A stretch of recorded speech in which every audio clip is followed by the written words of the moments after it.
He stepped back, so to speak, and he looked at it all, and he said, man, that is good. You say, well, okay, we get that. But, by now you've learned I like to define words, even simple words we use every day, because it just helps us understand context. The word good, used there in the creation account, it means this. It means something that fulfills its purpose. It is something that is complete and without flaw.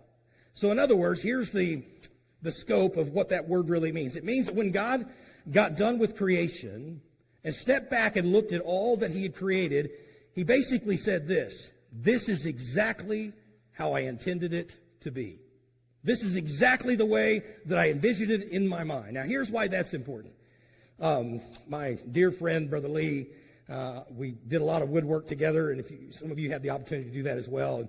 And every project we would do, there was some mistake that we would make, some flaw in it somewhere. Something didn't go together just right.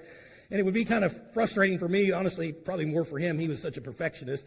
But I don't remember how many times, no telling, he told me this multiple times. He said, everything that I've ever built, I can always point out the flaws in. And if you know Brother Lee's woodwork, there's not really any flaws to find. But he could find them because no matter how hard he tried and how good he got, there was always something that didn't turn out quite like he wanted it. But it's not that way with creation.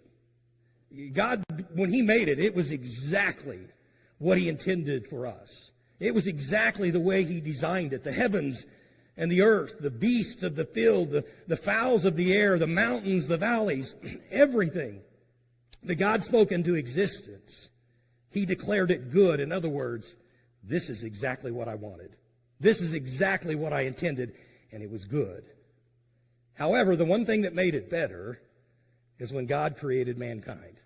The Bible tells us after he created mankind, verse 31 of Genesis chapter 1, says, God saw everything that he had made. Now he has made mankind, and he says this, it is very good. It is very good.